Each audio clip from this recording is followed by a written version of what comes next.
Let's see who we got. Are we missing anybody? Who are we missing? Oh, yeah, we're missing one. So I am not. So she did something worse than I did. She has a wall. Yeah. All right, it's noon, so why don't we call the meeting to order? Mr. Coley, would you note that Commissioner Feinbaum, could not be here today, and but everybody else is present. All right. You've all seen the minutes from February 17. Are there any comments, corrections? Move to approve. Second. Second. All in favor say aye. Aye. All right. First order of business is Resolution 1453. Mr. Bolus. Yeah, Commissioners, I would like to recognize Chris Hood, our Director of Finance, to present to you a consideration for request to the State Treasurer for Unclaimed Property Act. Chris? Thank you, Mr. Bolus, and good afternoon, Commissioners. Today I've got a brief presentation for you today on unclaimed property, followed by the introduction of Resolution 1453. This resolution is a request to the state of Tennessee to release any previously remitted amounts of unclaimed property that are now eligible for refund. Okay, so what are we talking about when we talk about unclaimed property? In its most simple form for KUB, this represents dollars that KUB has on account for either a customer or vendor in which we've been unable to locate and refund those dollars to those customers or vendors within the state statutory required period of time. So how does this get created? Really, there are four ways in which KUB ends up with unclaimed property. The first two are related to customers, and that is when a customer terminates service, they may have either a deposit or an overpayment on their account. Once that last bill clears for that customer, we immediately try to refund any of those amounts to those customers with the last known mailing address we've got or any forwarding information the customer has left with KUB. In some instances, that check goes out to that customer, comes back to KUB because it cannot be delivered through postal mail, or in some instances, customer does not cash that check. Either way, it creates a situation in which we can have unclaimed property. Next up, you've got an advance for construction. A little bit different situation. An advance for construction occurs when a developer or builder has a project with KUB. They've got certain infrastructure that needs to be installed. They pay up front for that infrastructure. KUB gives them a refund agreement. This refund agreement is over a matter of years. So as time goes by, there may be an instance in which we lose contact with that individual, or same thing, check is not cashed. The last item seems the most unusual to me, and it's a vendor payment. We have somebody that we ask to provide a service or goods. They give us information as to where to send their check, and in most of these instances, it's just the fact that a check gets lost or is not cashed by that vendor. Still seems very odd because this is a direct contact we have at that time, and like I said, most of these are checks that just simply do not get executed. So as we look at unclaimed property, let's look at how it's governed. In the state of Tennessee, it's governed by Tennessee law. There is a process by which KUB must complete a certain amount of due diligence in order to try to find these customers before submitting property to the state. For a customer, that period is a 1-year period of time. For a vendor, it extends to a 3-year period of time of due diligence. We've got to try to find these customers, including a first-class mailing to them within 60 to 180 days of submitting to the state. Every year we submit to the state by November 1st, a list of unclaimed property, our contacts, last known information we've got on these customers, as well as the funds to the state. State then begins their own process of due diligence to try to find the customer, including listing on the state's website for unclaimed property. You can go out there and look and see if you've got any unclaimed property. I did that. I do not have any unclaimed property, but each of you can go out there and look and see if you've got any unclaimed property. I do, but You do? I can't figure out how to get it. It's really difficult. I'll just put it that way. Yeah. So there's an app for that. I know you like apps. I do. So that may be how we get the large amount of our property returned to us is because it may be difficult to get it from the state.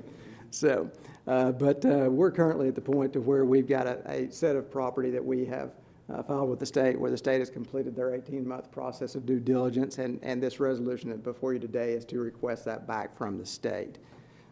So Resolution 1453 requests funds that were originally submitted in 2016, 17, 18, and 19 in the original amount of $115,838 to the state. We're requesting any of those amounts that remain unclaimed, as well as deduction for any administrative fees the state had, to be returned to KUB. Traditionally, we've gotten about 80% of this money back. If a claim comes forward after that time, if a rightful owner comes to KUB and says, I've got unclaimed property, we still have an obligation for that claim. Any questions? Yeah, a few questions. So what is the breakdown for that 115 for us? Is it mainly customer fees, or is it some combination of all of that? Yeah, it averages about $100 a claim, and most of it is to a standard customer. You know, as you're well aware, KUB is a college town, or excuse me, Knoxville's a college town, so a lot of this is transit for in and out as far as customers go. So very few vendors are in this, as you would imagine. All right. So it's mainly customers, transient customers, average $100. In terms of KUB, how do we attempt to track them down? We have that year. So Yeah. what do we do other than mailing a letter, which will do no good because they've already gone? What other actions do we take? So in most instances, we're immediately mailing that check to the most recent address that we've got on file. Post office will generally forward that if you've left a forwarding address. So most of these should take care of themselves. I mean, if you're thinking about it, you know, $100 a pop, this is 4 years worth of payments, that's 1,100 instances. So that's not that many compared to how many customers we've got. And like I said, a lot of it is if you do not leave a forwarding address, in many instances, we don't have any way of getting a hold of you. Now, we can do searches for the people. I mean, we do several things to try to find people, but a lot of this is people that have left Knoxville and are not, you know, not in the surrounding area. They've left town completely. And last question is, when we get those $115,000 in unclaimed funds, do they have to go back into our general fund? Do we allocate them for Rounded Up or any of our other programs that help low income? No, these are dollars that just go back into our general fund. And like I said, we'll get about $80,000 of that. So you're talking maybe $20,000 a year is about how much this is worth back to KUB. And then it's very rare, like we've not had one in the last couple of years, somebody actually come back to KUB. About 3 years ago, we had 2 or 3 at the same time, and it was, you know, what do we do with this? Because it was so unusual that we actually have someone come back. Because by the time our process has been completed, state's process has been completed, a lot of these things are 5, 6, 7 years old. Other questions, comments? Hearing none, I'll entertain a motion on Resolution 1453 on first and final reading. Moved by Commissioner Hamilton. Second by Commissioner Simpson-Brown. Mr. Coley, call the roll, please. Commissioner Askew. Aye. Commissioner Caballero. Commissioner Hamilton. Commissioner Herbert. Commissioner Simpson-Brown. Commissioner Tybee Small. Resolution 1453 has passed on first and final reading. I did not ask, I made an assumption, are there any members of the public that wanted to speak on this? None signed up. Okay, very good. I apologize. All right. Mr. Bowles? Yes, Commissioners, as you know, we have a strong commitment to fulfill our water, our folks with high quality, safe, and reliable water sources, including our MBW water plant, all of our tanks and reservoirs throughout our system. And as part of our keeping those things maintained, we have a very stringent Century 2 maintenance program. And so I want to introduce you to Nathan Babley, manager of our Water Systems Engineering, to give you an overview of our water tank and storage facility inspection program. Thanks, Nathan. Okay, thank you, Mr. Bowles. Thank you, Commissioners. So I get the privilege today of speaking with you on a very, very important part of our water distribution system, which is our water storage facilities. So as you all are aware, we take water from the Tennessee River, we treat it at our plant, and then we send it out to our distribution system, which is how it gets to our customers. Well, one of the most important parts of this is our water storage facilities. So at KUB, we have 28 total storage facilities in the distribution system, and 2 clear wells at MBW for a total of 30 facilities that store almost 37 million gallons of water. So those facilities can be made of concrete or steel. We have both in our system. They can store the water above ground, an elevated tank, at the ground level, or below the ground. So our largest reservoir in our system is known as the Richmond Hill Reservoir. It's constructed of concrete, and it was actually built when MBW was in 1928. You can see in the picture on the top right here, that's our Cherokee Trail tank. That tank holds 500,000 gallons of water, and it is at what's known as an elevated steel tank. In comparison, the one on the bottom, our Shady Grove tank, it is also a steel tank, but it's known as a ground storage. So you can see it's spread out more and sits lower to the ground. So what's the purpose of these storage tanks? Well, they actually provide some very, very key points for our distribution system. First of all, they're used to store extra water in case of a fire or an emergency such as a main break. And then their second purpose is to help us with water demand during peak times. As you all are probably aware, our peak times are usually early in the morning and then around 6 o'clock in the evening when everybody comes home from work and they're all using water. So we store the water in our storage tanks so that our plant can produce water at a more constant rate. So that's what makes up the difference. These tanks fill and then they draft. Another thing this does for us is it maintains our system pressure. So you've probably seen a lot of our storage tanks are located up on ridges or at high elevations. Well, the purpose of this is that provides our pressure for our customers. So let's talk a little bit about the technology we have at these sites. The picture on the right is a little busy, but I really wanted to show it to you because this picture is the screen that our operators at MBW monitor in our control room 24 hours a day, 7 days a week, 365 days a year. So this is the screen that they look at that tells us what's going on in our system. So at all of these sites that I was talking about, the 30 sites, we have different instrumentation that report data back to this screen. So from this, we can see tank levels, we can see pressures, we can see some of the water quality items that we monitor, and we're constantly monitoring and watching this screen. You can see the what look like little ovals on the bottom of the screen. Those are actually pumps. So we can run our system automated, or we can manually run it and turn pumps on and off to fill these tanks. If it's green, that means the pump is off. The red ovals mean that a pump is running. And you can also see on the upper right-hand side the red tank. That is our Grove Street tank that's currently out of service for a rehabilitation project. So that's the reason that it's red. We also monitor water quality so that we can know what's going on in our distribution system and keep high quality water in our system.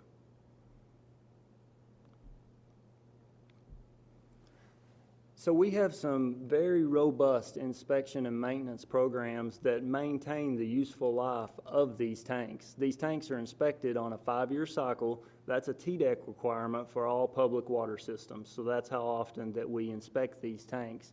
And if you'll look at the 2 photos on the right, so those photos are actually taken from what's called a rover. And I'm going to talk about that a little bit more on the next slide, but it's basically a robot that goes down into the tank and takes pictures and assists with an inspection. Now, one of the really cool things about these pictures, they're taken from the bottom of the tank, looking up, so those bright spots that you see are the hatches, and these tanks are full of water. So you're looking through all of our water up at the top. So you can see how clear they are and how high quality that our water is. So what are we looking for when we do this? Well, we're looking at the structural members, we're looking at the coatings, we're just looking at all the things that make up a tank to make sure that it's all in good working order. Now you may be wondering, well, why do they look so different? Well, that has to do with the type of tank and the shape of a tank. So the top tank is our Mountain Crest tank. That is a 150,000 gallon tank that is actually called a pedestal sphere, which that's a really fancy word of saying a golf ball on a tee. I'm sure you've all seen those tanks. That's what that one looks like.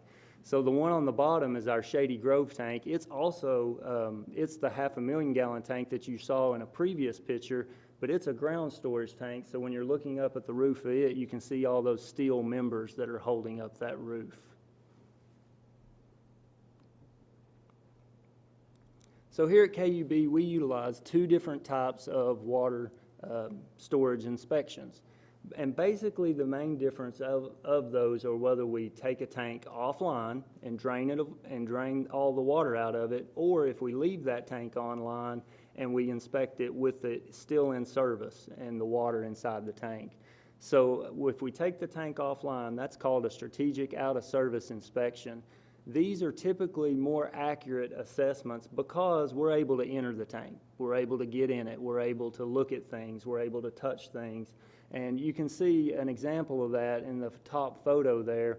So when we first entered the tank, that right there just looked like some minor flaking and cracking on the concrete surface. But as we were able to dig more and pick more and actually look at it, we realized, oh, well, this actually goes a little deeper than we thought. So that's one of the advantages of a out-of-service inspection, is you can actually see the different items. And then additionally, if it's out of service, we can fix things. So we can get in there, we can make corrections, we can do those type of things. Another advantage to a out-of-service inspection is to take a tank out of service, we have to come up with a plan. And that takes a lot of effort from a lot of different departments within KUB to come up with how do we do this, how does it impact our system. Then we're able to exercise water valves, and it's a really good process to test the resiliency of our system. But of course, there are other situations where we can't take that tank offline. We can't take it out of service. And fortunately, in those type of instances, we're able to inspect the tank with what's called a rover. And you can see a picture of that rover in the bottom. That's the robot I was talking about that we can place down in a tank, and it can, well, basically swim around and take pictures and look at the tank for us. So the main advantage of that is it's not very disruptive at all to our system.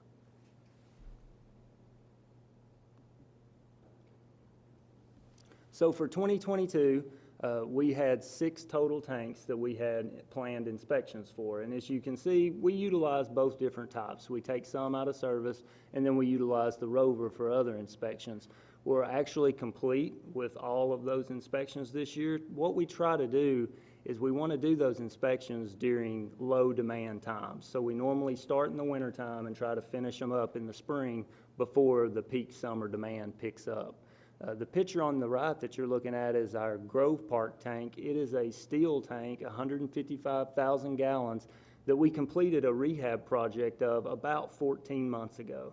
So that included blasting and repainting the interior, the exterior, and then we also replaced a lot of the appurtenances that you can see in the picture, like the roof vent on the very top. That's a brand new roof vent on that tank. The pipe going down the right side of that tank, that's the overflow pipe. So when we do these rehab projects, we take a look at everything and work on and fix anything that might need attention. We also did an inspection during this past year of our MBW West Clearwell. Now I want to tell you about this one because that is a very, very important tank in our system. It's located down there at the water plant. We have 2 of them. They look almost identical, and those hold the finished water that is then pumped from our high service pump stations out to our distribution system. So they're a very, very critical tank for us. They're very massive tanks. This tank is 135 feet in diameter, over 40 feet tall, and each of them hold 4 million gallons of water. For this particular tank, we had it offline for approximately 8 days to do our inspection, and it was the first time we had done an offline inspection on this tank in almost 15 years. We had done the rover inspections, but we hadn't been able to take it offline. We did have one major finding that I'll show you some more about in the next slide. So this was our major finding. We had 3 failed baffle walls inside that tank. And you can see those in the picture on the right. It's basically a membrane curtain that hangs inside of that tank. And to show you kind of the size, you see 2 of our employees standing there. And these curtains go all the way to the top, so these are really big, really massive curtains. And we found 3 of them that had failed.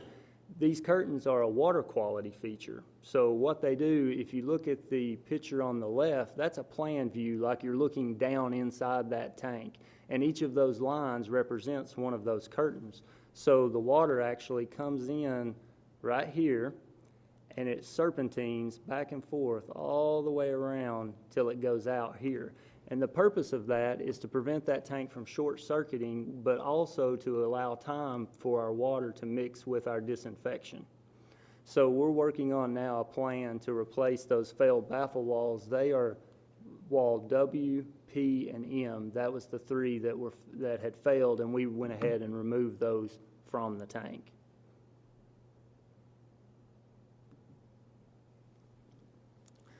So in short, our water storage inspection, it ensures our reliability and our high-quality drinking water. And all the points on the left are very, very important, but honestly, the picture on the right, in my opinion, tells the story even better. So this first picture that you're looking at right here, this is Knoxville's first filtration plant that was before the construction of MBW in 1928. And the tank that you're looking at there is a riveted steel tank that was constructed in 1894. Now that tank was dismantled in 1958 by KUB employees, and it was taken to its location where it is now off of Chapman Highway in South Knoxville. And you can see through maintenance and inspection programs and really taking care of that tank, it's almost 130 years old, and it's still in great shape, and it still serves our community very well today. Any questions? I do have one question. You said the baffle walls had failed. What constitutes a failure? What happens when one of those walls fail? Well, those walls, the way that they're attached is they use cables, a cable system. So a lot of hardware and cables that attach them and hold them up, and that system had corroded and allowed those to fall. Okay.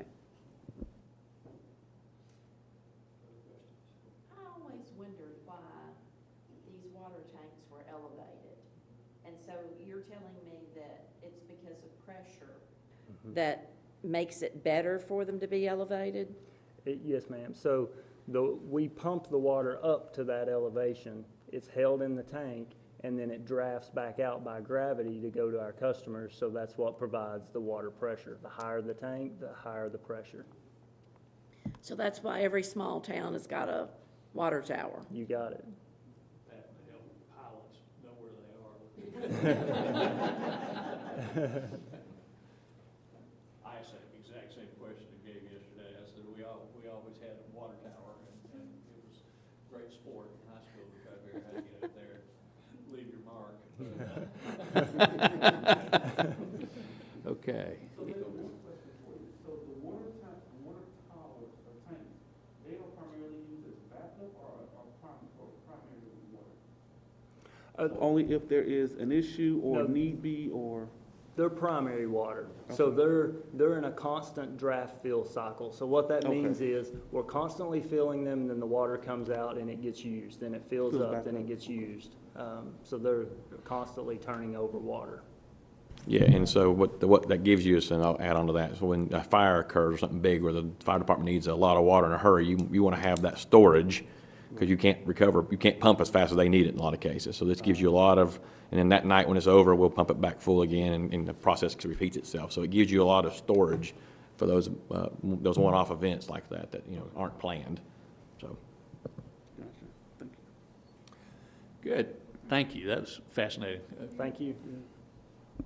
Okay. Yep. Commissioners, KUB has had a long legacy of having alternate fuels in our fleet and our trucks, and we're recognized as the industry leader, and you'll hear about that in a minute. I'd like to recognize Chris Lowry, our Manager of Transportation, to give you an update on our fleet modernization plans going forward. Thank you, Chris. Thanks, Mr. Bolus, and good afternoon, Commissioners. Good afternoon. So, as Gabe mentioned, today I'm going to talk about our fleet modernization strategy that we've developed. So, KUB vehicles drive almost 4 million miles per year while serving our customers. We don't talk about our fleet a lot, but obviously our fleet is very important to the success of KUB. So today I'm going to discuss with you a strategy that we've developed to modernize our fleet. I'll start out with some background information about our current fleet. I'll talk about some viable technologies that we're going to implement over the next several years, and I'll talk about the benefits that we'll achieve from having a more modern and environmentally friendly fleet. So our fleet has over 1,000 assets in it.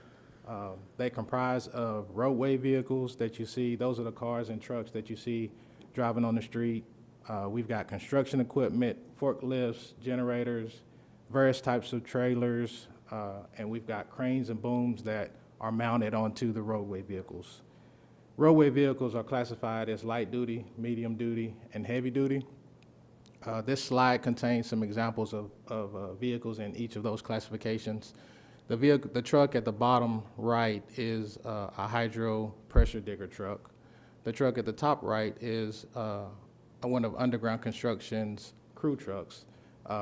That's the same kind of truck that's used with the crews that go out and repair water main breaks.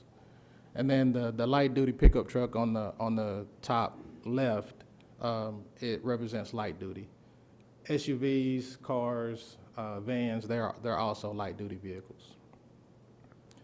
So all of these 1,000 assets that we have in our fleet are managed and maintained by 15 mechanics. The 15 mechanics operate in 2 different garages. I tell them frequently that, KUB wouldn't be able to support Century 2 operations for our utility systems without the important work that they do every day in our garages. The strategies that I'll discuss today are going to take our fleet, which is already well maintained, but it's going to take it up a notch to the next level. We've been investing in an environmentally friendly fleet for over 20 years now. In fact, we've been awarded for our green fleet by several organizations. We've received awards from Tennessee Clean Fuels Coalition, Heavy Duty Trucking Magazine, and the National Association for Fleet Administration. They currently have us ranked 44 in their top green fleets. And to add some context to that, there's over 38,000 public vehicle fleets in the United States. So our alternative fuel fleet contains CNG, which is compressed natural gas, E85, which is ethanol, and we have one EV, which is electric vehicle. The majority of our AFVs, or alternative fuel vehicles, use a combination of an alternative fuel with a traditional fuel like diesel or unleaded gasoline. We currently have 144 alternative fuel vehicles in our fleet. They're all represented here on this slide. And although we have 15 AFVs that are classified as heavy duty or medium duty, there's not really many technologies that support AFVs in those classifications. The cost difference between traditional fuel and alternative fuel in those classifications can be upwards of $100,000. So for the 15 vehicles that we have in those classifications, we've been fortunate to have grant money to help us offset those costs. So AFV technologies still have a ways to go for every classification, even in the light duty classification, but light duty classification is where the technology has evolved the most. So that's where I'm going to focus my presentation on today.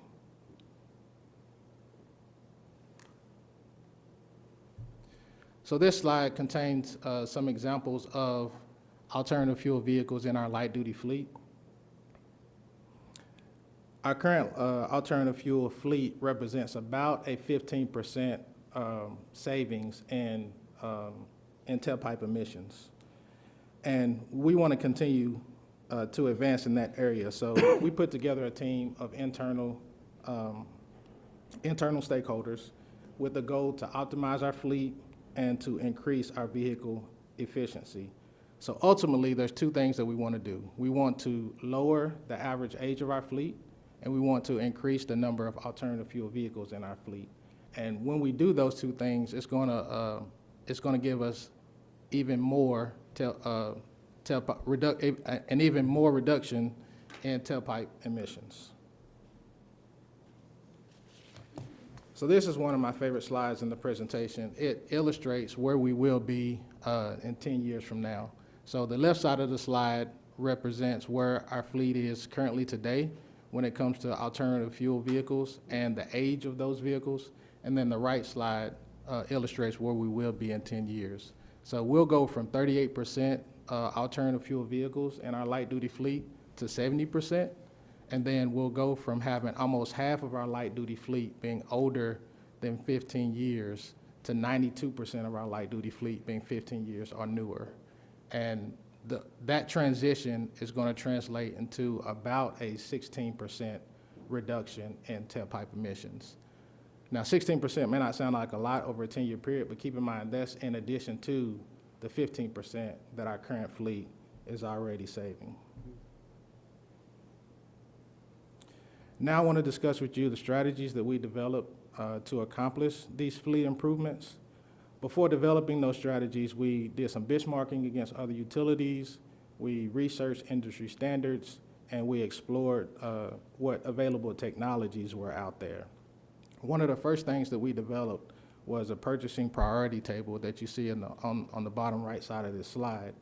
We will use this table every time we purchase a vehicle. We'll start at tier 1, and we'll see what vehicles are available on the market, see if any of those vehicles will meet our needs. If so, we'll purchase in that tier. If not, we'll tick down the list until we get to the tier that will provide the most environmentally friendly vehicle that will meet the needs, that will meet our needs. One of the challenges that we have in this industry is that it's still developing. And an example of that is if we need a light-duty truck that can pull a trailer, there's not any alternative fuel vehicles available that provide enough power to pull the trailers that we have in our fleet. So in that scenario, we're automatically going to go down towards the bottom of this table to the more traditional fuels. Another purchasing guideline that we put in place, I stole a safety term of using the right tool for the job. We're going to purchase the right vehicle for the job. So what I mean by that is we're not automatically going to replace like for like. So for example, if we have a larger light-duty truck that has a lot of storage options and we don't need those storage options anymore, we'll be able to purchase a smaller truck that has more alternative fuel options and a lower cost. We also want to right-size our fleet. The picture of the vehicles on there is a picture of our current motor pool. Our current motor pool is designed for employees to use anytime they have to travel outside of our service area for a meeting or a conference. Similar to that motor pool, we've got most of our departments throughout the board have their own individual departmental motor pools. So we're going to introduce a shared motor pool concept where we're combining some of these motor pools together, increasing the access to vehicles, and by that increased access, I think we'll be able to meet departmental needs with less vehicles. We're also enhancing our replacement criteria. What we've done there is we've taken all of the 1,000 assets in our fleet, and we've planned out replacements for them all the way through fiscal year 44. Don't know if I'll still be here then, but but what that has done is it gives us a big picture view of our replacement cycles, and it allows us to have a good idea of what needs to roll into KUB's 10-year long-range plan from year to year as we add dollars to the plan. We've also expanded our utility analyses and just making sure that we're replacing vehicles, we're reassigning vehicles, and that we're eliminating vehicles in the right timeframes. So by increasing our alternative fuel fleet, it's important that we make sure we have the infrastructure in place that meets our needs. And the good news is we're ahead of the game when it comes to that, because we already have a public CNG station that will meet the needs of our CNG fleet over the next 10 years. We also have some EV chargers in place. The picture in the middle shows 4 of those chargers that were installed during the construction of our engineering building. But even though we already have 18 charging stations, we're going to need more as we purchase more EVs over the next few years. As we're figuring out where we're going to install those and how many we're going to purchase, we will leverage existing infrastructure to minimize costs. The picture on the right is not in KUB's system, but it illustrates an EV charger that was installed where there was existing electric infrastructure already in place. One method that we're considering is to leverage our substations and install EV chargers in and around our substations. So data and technology, they are pivotal for us to effectively manage our fleet. Our current fuel management system, it records information, records vehicle information every time a vehicle fuels, but it does not have the capability currently to record any EV information. So we're going to take this opportunity to enhance those and add some additional data collection technologies to enhance our utilization analyses and also to provide us with data that will help us manage and further reduce tailpipe emissions. Aesthetics of KUB assets are very important to us. Nathan was just talking about our storage tanks. Our storage tanks, our fire hydrants, our above-ground piping, we want to keep those painted and keep those looking good, and vehicles are no different. So the picture on the right shows the before and after of a vehicle wrap installation. That vehicle wrap makes those vehicles look a lot better. The vehicle wraps also align with our new marketing strategies, and I'm sure Jamie will be happy that we'll be able to use those vehicles to market for our new fiber division. Mm-hmm.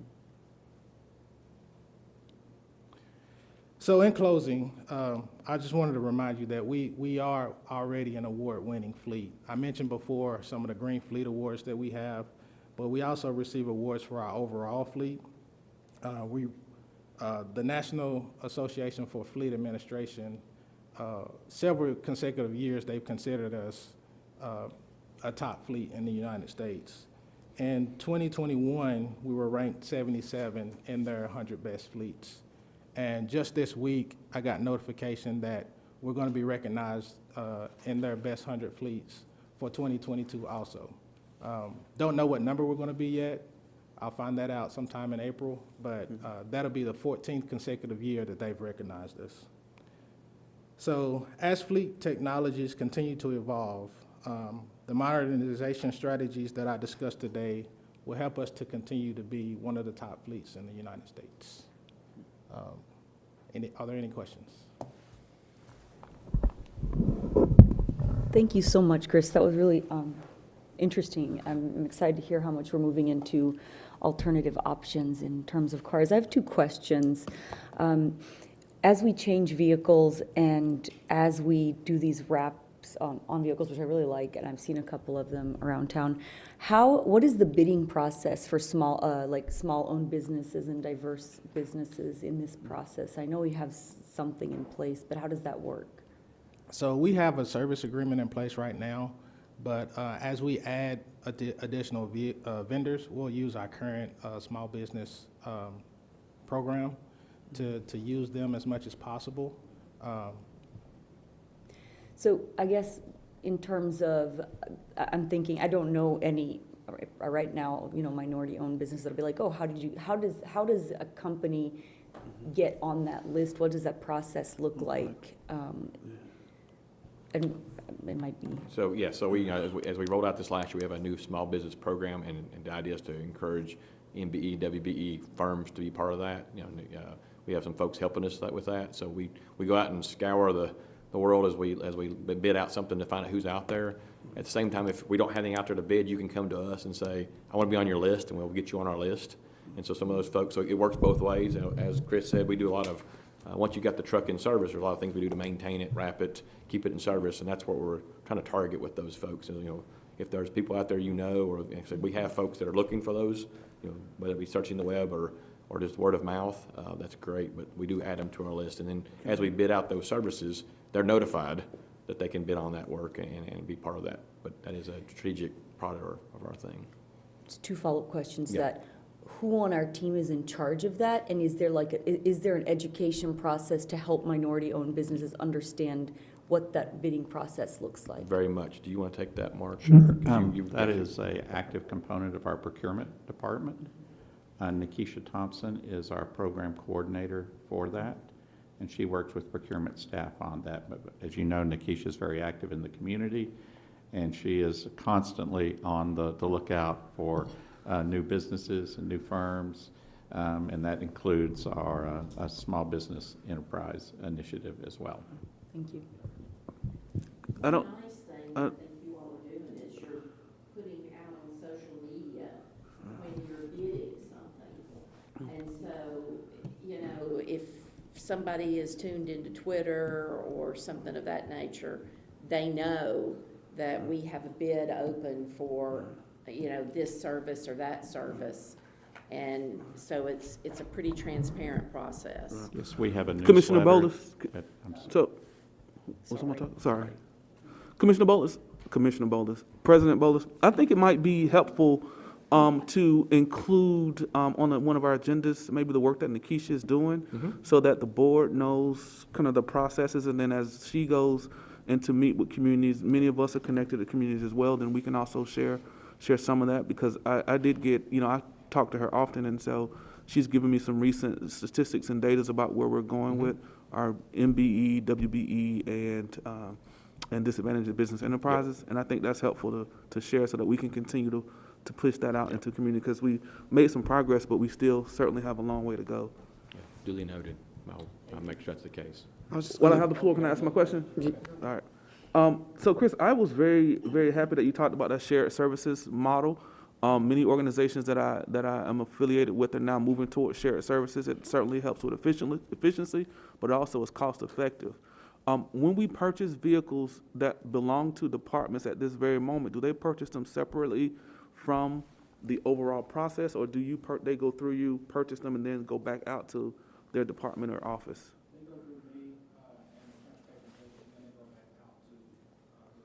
As I guess, transportation owns the vehicle, but the departments are the users of the vehicles. Okay. And Commissioner Caballero, I've been working with Nikisha on, she's helping us with our parts, looking for minority vendors that we can use there. So as we start to use more vendors that are wrapping vehicles and the data collection technologies, I'll get with her to see if she has some contacts for minorities in those areas also. I was just going to echo what Commissioner Small said. I think, you know, Nikisha Thompson she's doing a lot of great work behind the scenes that we don't see, and it's probably time for her to come and do a presentation or bring us up to date. It would be good for our new commissioner to hear that information as well. And that way it can be a reminder for us, you know, for me and all of us to, when we see these businesses that might need to be plugged in, then we can also help that process. Yes, Commissioner, typically we have reported out that information out through the audit committee, but we certainly can have a presentation for the board and share the information with the full board. Other questions? All right, thank you. Great job, Chris. Very interesting. Thanks again. All right, we don't have any more business items. Our April financial session will focus on details of the fiscal year 23 budget and update on the long-range plan. So we'll begin with a brief business meeting at 10 o'clock. Public comments will be welcome before the meeting is adjourned. Following the conclusion of the business meeting, we will begin the budget workshop, and that session will conclude around noon. So make sure that's on your calendars. Okay, do we have any members of the community? All right, Mr. Nabinga, is that how we say your name? Amani? All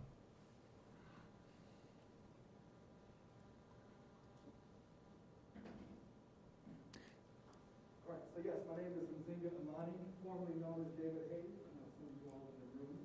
And today I am speaking to you all representing the Knoxville Water and Energy for All Coalition. So by now, you all should be familiar with our group.